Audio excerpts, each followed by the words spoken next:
Good evening. Welcome to the regularly scheduled meeting of the City of Kettering Planning Commission for Monday, June 15, 2026. I'd like to take this opportunity to thank the Miami Valley Communications Council for televising and taping tonight's meeting for rebroadcast on Spectrum Cable GA-TV Channel 6, AT&T UVerse Channel 99, and streaming live over the internet at mvcc.video. It will also be recorded and available for later viewing on mvcc.video. Since this meeting is both audio and videotape to form a complete record for possible appeals to City Council and/or the courts, it is important that anyone who wishes to address the Commission will need to come to the lectern to speak into the microphone and give their name and address for the record. The Planning Commission is a volunteer independent body appointed by Council whose mission is to hear all bodies involved and subsequently make a motion to approve, deny, continue, or recommend the application. All action by the Commission can be appealed to the City Council. At this time, I'd like to introduce members of the Planning Commission. On my left, your right, is Troy Urbis, Assistant Secretary. On my immediate left is Ken Lackey, the Secretary. I'm Don Rethman, the Vice Chair. Ray Waski, the Chair, has an excused absence this evening. Members of staff present this evening: Tom Robillard, Director of Planning and Development, and Ryan Homsey, City Planner. First item on the agenda this evening is new business. First item is a conditional use approval, a request approval for approximately a 12,111 square foot building addition to the Dayton Regional STEM School. It is PC-26-014. Assuming this is Mr. Homsey? Or Mr. Robillard? That would be Mr. Robillard. Oh, my apologies. Mr. Robillard. Thank you, Mr. Rethman.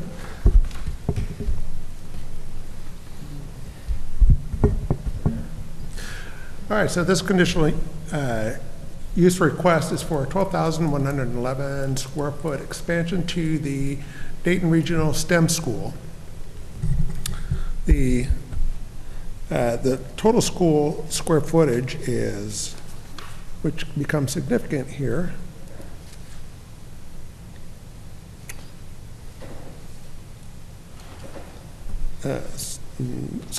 is 129,300 square feet. So this 12,000 square foot addition represents less than a 10% increase in the amount of proposed square footage. That tips it or keeps it into what we call a minor modification of a conditional use. There's three categories: insignificant change, minor change, and significant change. The significance of a minor change is that it requires Planning Commission approval, but does not require a public hearing.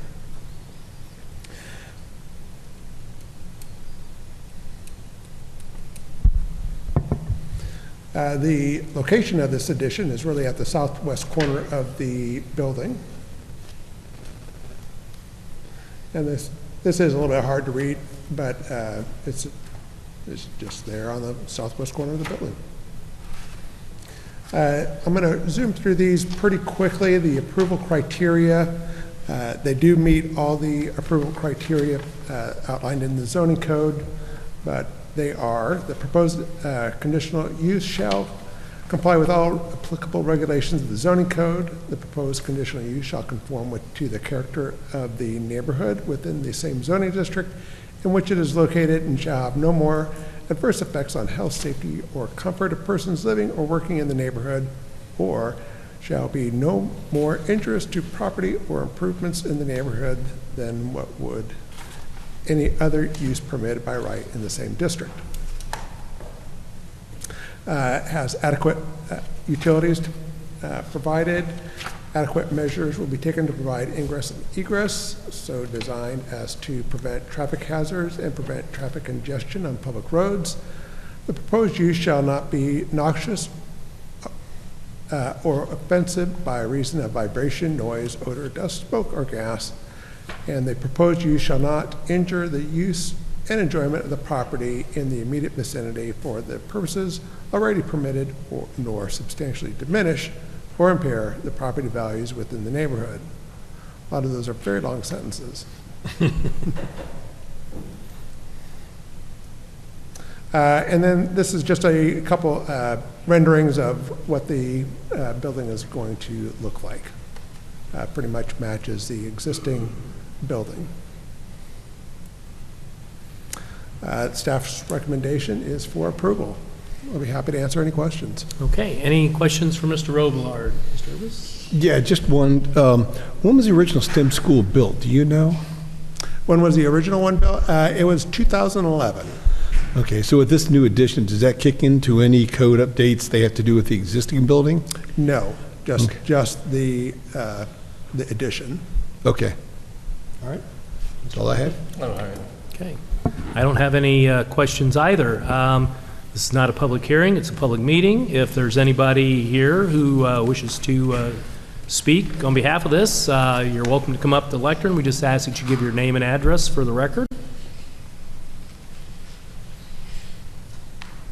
All right.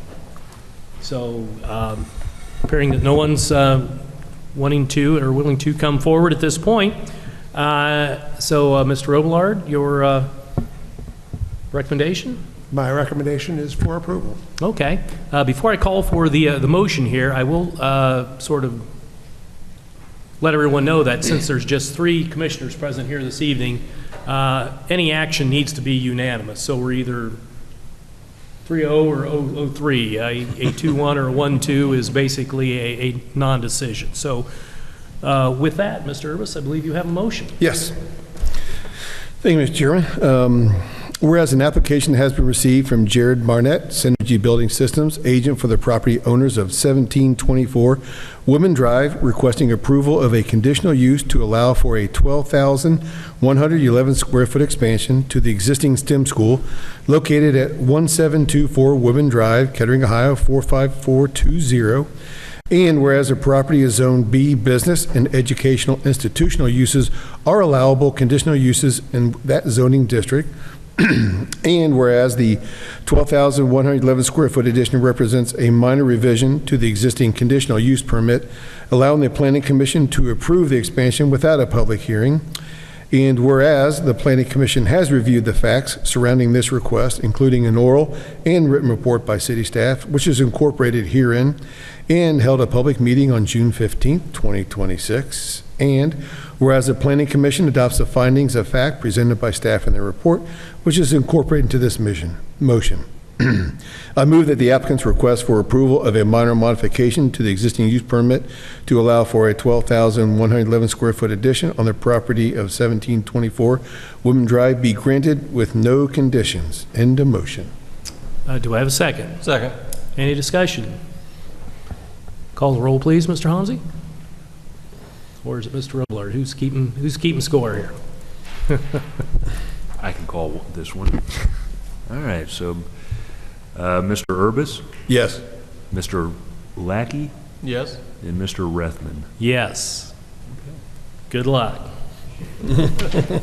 All right, next item on the agenda, item number 2, is a zoning map amendment. It is to rezone parcels at 3750 Far Hills Avenue, parcel ID N64-03410-0037, and 3775 Schroyer Road, parcel ID N64-03410-0038, from R2 Neighborhood Residence to CC Community Center. This case also includes a request to change the development pattern district of 3750 Far Hills Avenue, parcel ID N64-03410-0038, from N Neighborhood to S Suburban. This is PC-26-010. This is a public hearing. So, Mr. Hansi. Thank you, Chairman. This is an item that the properties in question have been in the news a fair amount over the last couple of years. There's two lots. The one addressed on Far Hills includes Roush Stadium, our high school football stadium, as well as the Barnes building, which is currently vacant, but has some redevelopment plans.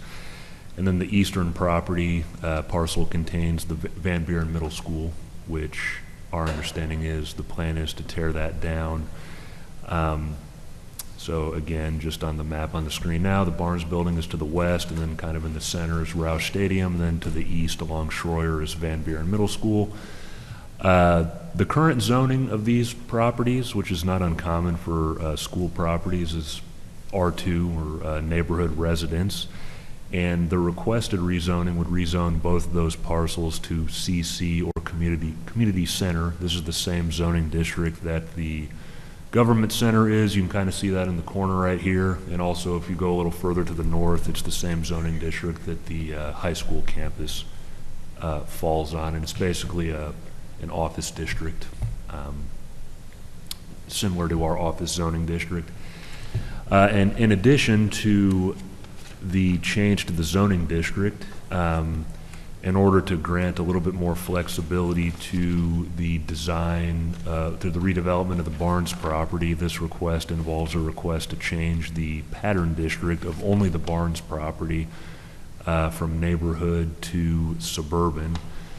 And the main reason for this requested change is we have very restrictive requirements as to where parking lots can be located if you're in the neighborhood pattern district, unless you are a conditional use permitted in a residential zoning district. So schools and churches and things of that nature usually can avoid that standard.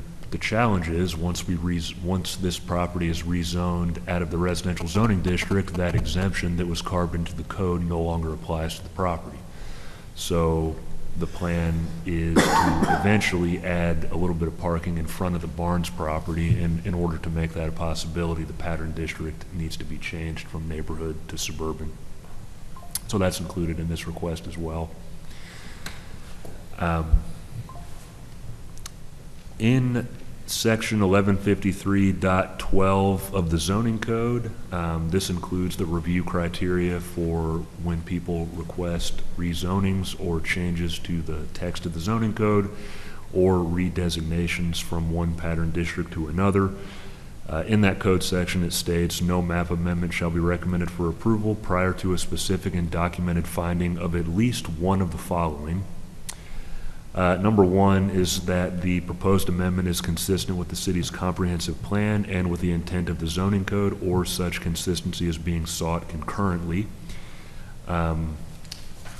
We recently updated our comprehensive plan, and if you look at the Barnes and Van Buren property feature land use designations in that comprehensive plan, the Barnes portion is shown as being office, since it is an office building. And then further to the east, where you have the stadium and currently Van Buren, it's shown as being civic. And if you look at the descriptions of those land use categories, offices, of course, accommodates business, administrative, and healthcare office uses in a lower intensity environment. These uses function as a transition area between higher intensity commercial uses and nearby residential neighborhoods. And when it comes to the civic or institutional land use category, these areas include areas for public and private schools type uses. And the plan right now is to continue, once Van Buren is demolished, assuming that is what happens, the plan is for the school to maintain ownership and continue using those properties kind of as they are today, with a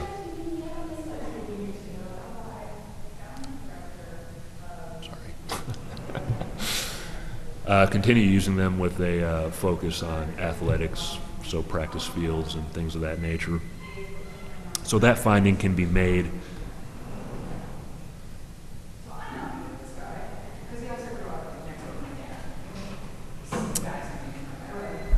Sorry for the pause in the meeting here. We've got some people walking nearby. We'll continue shortly.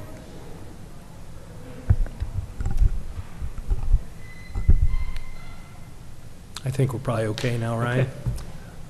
Yeah, we already found we're able to find in the affirmative of one of those criteria, but just to go through all the other ones. Number 2 is that there's been a change in demand for land that alters the information upon which the official zoning map is based.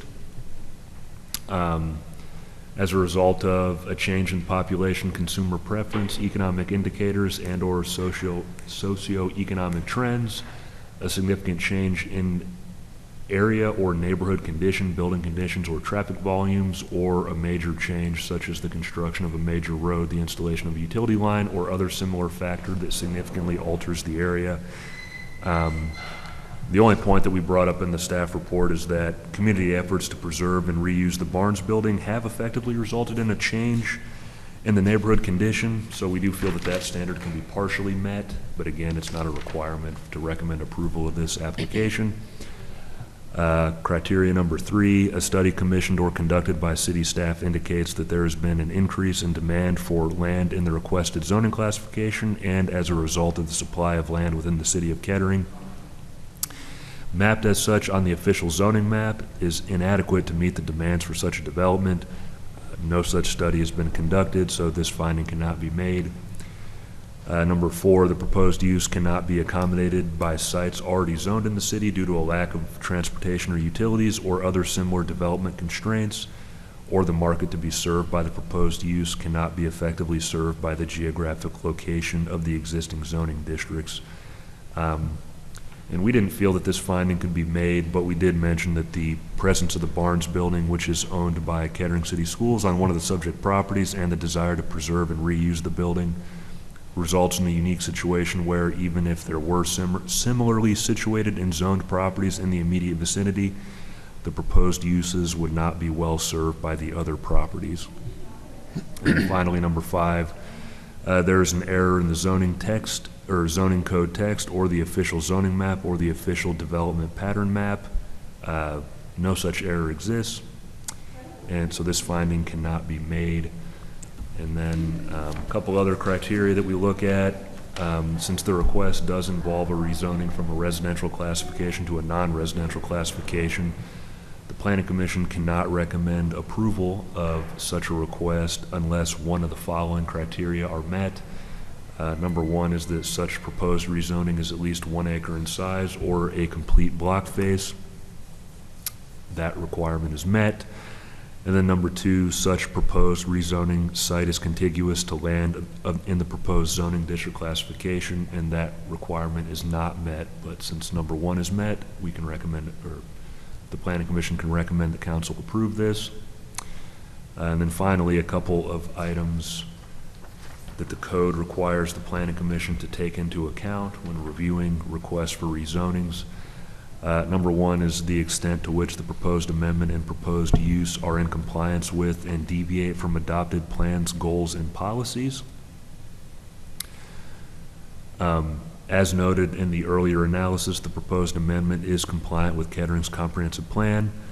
Additionally, the proposed rezoning is consistent with the city's goals to preserve and celebrate local historic landmarks.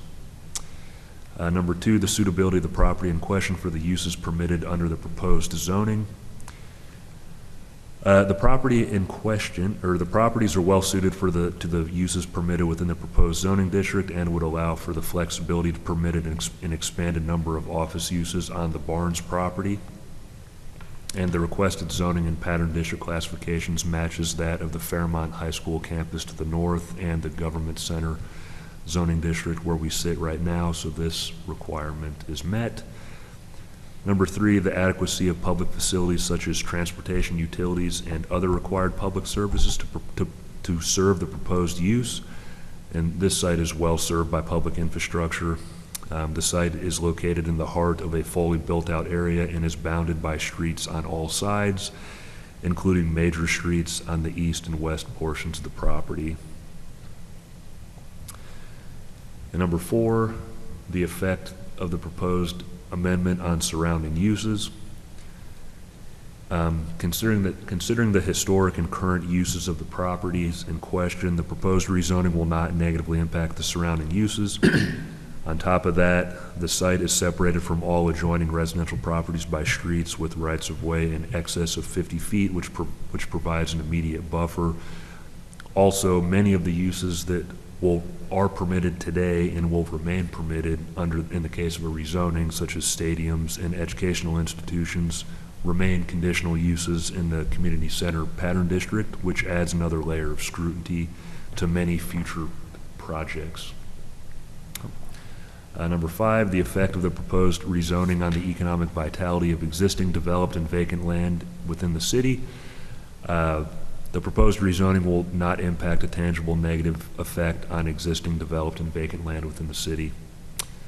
And then finally, there's one other criteria, and that is that the Planning Commission shall not recommend the adoption of a proposed amendment unless it finds that the adoption of such an amendment is in the public interest and not solely in the interest of the applicant. Upon examination, as stated in the staff report, this requirement can be satisfied. Preserving and reusing the Barnes building has been an objective and goal of the community for a number of years, and this rezoning is one component of allowing for a more flexible reuse of the building. So the request is in the public interest and not in the sole interest of the applicant or property owner. So on to the recommendation. The Planning Commission has a couple options on what you can decide to do tonight. You can recommend that City Council adopt the rezoning as requested. You can recommend that the request be modified, or that the request be denied. And then once you make your request, that'll be forwarded to City Council for their review in the future at an upcoming meeting. The staff recommendation is that, based upon the evidence presented and the analysis and findings made, staff recommends that the request for approval of a zoning map to rezone the properties at 3700 and 3750 Far Hills Avenue and 3775 Schroyer Road from R2 Neighborhood Residence to CC Community Center, and to redesignate the pattern district of 3700 and 3750 Far Hills Avenue from N Neighborhood to S Suburban, be forwarded to City Council with a recommendation for approval. And again, just a couple slides here. There's the existing and proposed zoning and the existing and proposed pattern district maps. And that concludes my presentation. I'd be happy to answer any questions. Any questions for Mr. Homsey from the commission? Mr. Herbis? No. Mr. White? No questions. Now, this is a public hearing, so if anyone in the audience has any questions regarding this application, come on up. We just ask you to give your name and address and address any questions to the commission, and if it requires staff input, we'll ask them for their input. My name is Jim Bruner, and I live at 3790 Schroyer, which is directly across from Van Buren. I understand that the current plan from the school people is to demolish Van Buren School, and I would like somebody to entertain the possibility of repurposing that building. I don't believe for a minute that it can't be repaired. You know, leaky roofs can be fixed and whatnot. I grew up in a town not unlike Kettering in size and demographics. I went to a elementary school. It was built in 1920. It's still in use. The high school was 1926. It's still in use. Yep. And there's no reason that Van Buren couldn't be resurrected or repaired. It could be used as apartments, condos, assisted living, and whatnot. You could give it to a developer and save the cost of demolition. And if it was populated by tenants, it would increase the population and the tax receipts of the city. So I think it's worth considering. Okay. Appreciate that. I mean, we're sort of talking about the zoning of the land, and I think that The question is, does the zoning, I don't think the zoning would preclude it being reused as a school. I mean, that remains in effect. that's the question. Yeah, so I think your questions are really more appropriate to the Kettering School Board, because it's their building. I get it. Yeah. Your points are well taken, though. So was anything regarding the rezoning? I mean, we're going from the R2? Okay. Appreciate your comments, though. Thank you. hypothetically, the proposed rezoning would allow, it'd be a conditional use, but it would allow like housing to be there in the building if someone were so desired to find a way to make that happen. In the R2 zoning district, it wouldn't be permitted, but in CC, it'd be a conditional use, but you could have some apartments or condos there. Okay. Thank you, Mr. Homsey. Anyone else wish to address the commission regarding this? Seeing as no one else is coming forward, do I have a motion to close the public hearing? So moved. Oh, go ahead. So moved. Do I have a second? Second. Call the roll, please.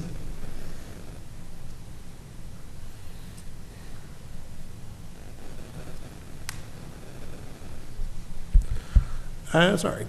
Mr. Lackey, Yes. Mr. Urbis, Yes. and Mr. Rethman. Yes. All right, Mr. Lackey, I believe you've got a motion for us. I do. This is a rezoning and pattern district redesignation, Planning Commission 26010 for 3700 and 3750 Far Hills Avenue and 3775 Shroyer Road. Whereas an application has been received from Thomas Robillard, Planning and Development Director of the City of Kettering, 3600 Shroyer Road, Kettering, Ohio 45429, requesting approval of rezoning of the properties at 3700 and 3750 Far Hills Avenue and 3775 Shroyer Road from R2 Neighborhood Residence to CC Community Center, and requesting approval of a redesignation of the Development Pattern District of 3775 and 3750 Far Hills Avenue from Nen Neighborhood to South Suburban. And whereas the Planning Commission has reviewed the facts surrounding this request, including an oral and written report by city staff, which is incorporated herein, and held a public hearing on June 15, 2026. And whereas this request constitutes approval of a rezoning from the R2 Neighborhood Residence Zoning District to CC Community Center, and this request constitutes approval of the redesignation of the Development Pattern District of 3700, 3750 Far Hills Avenue from N Neighborhood to S Suburban.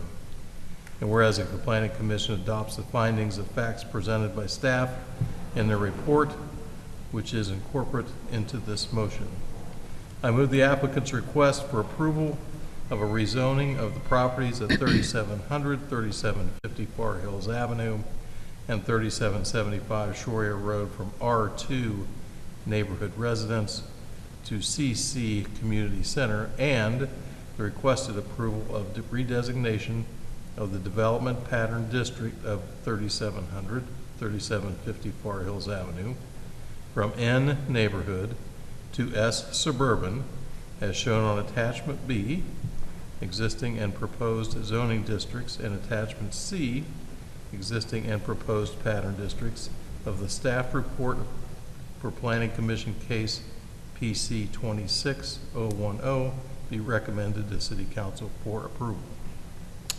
All right, do I have a second? Second. Any discussion on the motion? All right, can you call the roll, Mr. Robillard? Mr. Lackey, Yes. Mr. Urbis, Yes. Mr. Rethman. Yes. All right, next item on the agenda, item 3, is a zoning text amendment. It is an allowance for additional signage on sites designated as historic. It is PC-26-013. This is a public hearing. Mr. Robillard. Thank you, Mr. Rethman. So the Planning and Development staff has been directed to create a historic resources designation ordinance.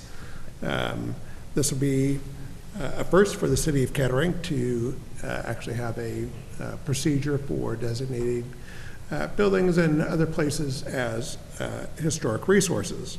And this would just be a local thing and not necessarily a state designation or federal designation. This piece of legislation will be part of Chapter 1305 of the codified ordinances and not of the zoning code specifically. They're kind of two different things, and it just does not fit well within the zoning code, because the zoning code is really designed for what people can and can't do on their property, and this is more of a city recognition. But as part of that historic designation ordinance, it includes provisions to permit a historic marker displaying the historic significance of the site or building. The proposed zoning code text amendment will make the necessary changes to allow for historic markers to be displayed on the property in addition to otherwise permitted signs. Specifically, the language is in section 1151.04.12, additional signage, subsection D. And I'll read it out just for everybody's, so everybody knows. Sites and/or sites containing structures, buildings, or objects which have been designated as a historic resource by any agency or body of the United States, the state of Ohio, or the city of Kettering are permitted one additional sign subject to the following standards. Each site shall be permitted a single additional sign. For sites in excess of 90 acres that contain multiple historic resources, one additional sign may be permitted per historic resource, provided the signs are placed at least 700 feet from another. Within the CC, which is Community Center, O, Office, NB, Neighborhood Business, B, Business, and BP, which is Business Park, and IS District, which is Institutional, and for civic conditional uses in all R districts, such as schools or Churches. cemeteries. Such signs shall be placed, or shall be limited to 16 square feet in area, 7 feet in height.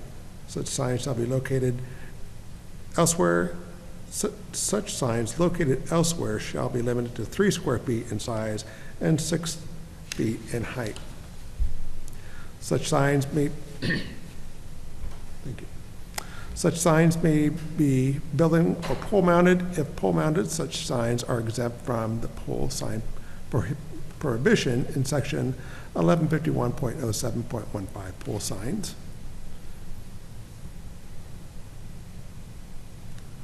I skipped ahead there a little bit. Such signs shall be located at least 10 feet from the front and street side lot lines and 20 feet from all side and rear lot lines. Such signs shall not be internally illuminated. Such signs shall not have changeable copy, and such signs shall meet the following additional design criteria. Materials, such signs shall be comprised of cast aluminum and mounting device for ground signs. Such signs may be mounted on 1 or 2 poles. Such poles shall be octagonal shaped and shall comprise of aluminum.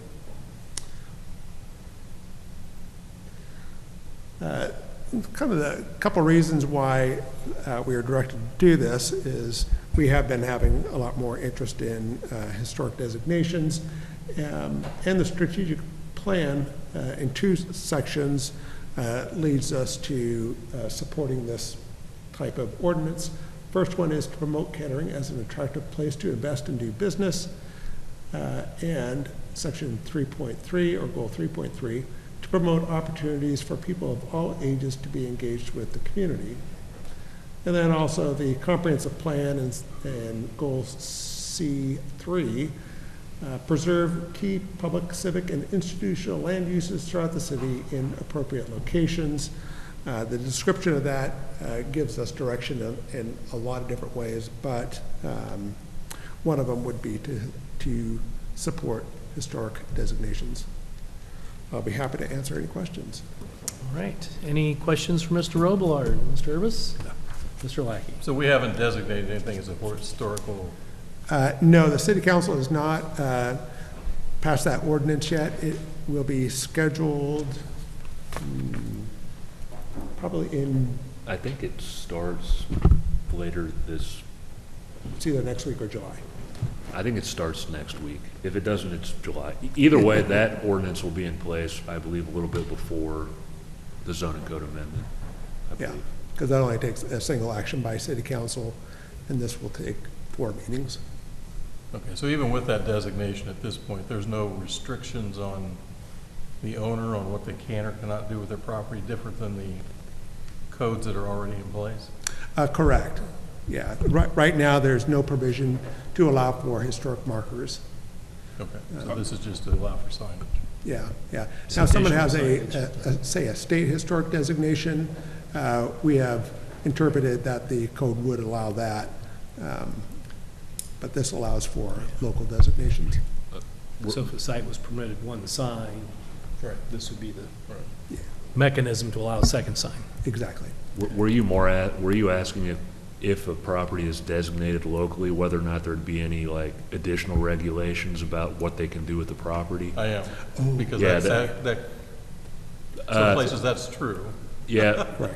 we actually, this is a historic marker program. It's not at least now, it's not a historic preservation program. Okay, Now, if there's a historic property, we want to encourage people to keep the historic assets, but this program, if you're designated, it wouldn't create any additional design regulations you'd have to meet. Now, if you get a extra sign, and then you tear down your building, you'll lose your designation. But it's not like you get a designation and suddenly if you want to replace wooden windows with vinyl ones, that will stop you. That's not what the program does. okay, all right, thank you. Good comment. I don't have any questions for staff. This is a public hearing, so if there's anyone in the audience who wishes to address the commission regarding this application, and now is your opportunity. Seeing that no one is coming forward, do I have a motion? Oh, sorry, let's get the recommendation. Staff's recommendation is to forward the proposed zoning code text amendment to city council with a recommendation for approval. All right, thank you. Unless there's any questions from the commission here, do I have a motion to close the public hearing? So moved? Second. All right, call the roll, please. Mr. Lackey, Yes. Mr. Urbis, Yes. Mr. Rethman. Yes. All right, I believe, Mr. Lackey, you've got another one here for us. I do. This is a zoning code text amendment. Whereas an application has been received from Thomas Robillard, Director of Planning and Development, City of Kettering, Ohio, requesting approval of zoning code text amendments to amend section 1151.04.12 of the City of Kettering zoning code, adding requirements for historical markers. And whereas the Planning Commission has reviewed the facts surrounding this request, including an oral and written report by city staff, which is incorporated herein, and held a hearing on June 15th, 2026. And whereas this request constitutes approval of a recommendation to the Kettering City Council to amend the City of Kettering zoning code as presented by staff within their staff report and oral presentation. And whereas the Planning Commission adopts the findings of fact presented by staff in their staff report, which is incorporated into this motion, I move that the applicant's request for a recommendation to City Council for approval of zoning text code amendments to the City of Kettering zoning code be approved. Do I have a second? Second? Any discussion? Call the roll, please, Mr. Robillard. Mr. Lackey, Yes. Mr. Urbis, Yes. Mr. Rethman. Yes. All right, next item on the agenda is audience participation for items not on the agenda. If there's anyone in the audience who wishes to address the commissions for items not on the agenda, now is your opportunity. Seeing that no one is coming forward, moving on to other business, signing of plats. We have two to be signed tonight, and that'll require a signature. We'll have to cross off the chair, and we need signatures from both the chair and the secretary on these two. All right. Communications and reports. I am pleased to announce that the City Council did approve the comprehensive plan I handed you out some hard copies of that at the beginning of the meeting. If anybody is interested in additional hard copies, I do have some hard copies. Otherwise, I can make that available electronically as well. But All right. very excited to have this finished after such a long period of time working on it. It was a lot of hard work by a lot of people. Thanks to Ryan, all the hard work that he did, and MSK, our consultants. And we've already started implementing quite a few of the recommendations from that. Very good. Kudos to staff, the consultants, and all the public who provided their input, so Yeah. very good. All right. Any other communications or reports? I have nothing. All right. Planning Commission comments. Any updates on our missing position on the commission? Yes, as a matter of fact, the city council is scheduled to approve another person on Monday. Now, I do not know who that person is yet. Understand. I will Player to be find- I will named find later. out soon. Great, All thank right. you. Thank you. Anything else? All right. I don't have any comments, so with that, we will adjourn this regularly scheduled meeting of the City of Kettering Planning Commission for Monday, June 15th, 2026, until our next regularly scheduled meeting at 7:41 p.m.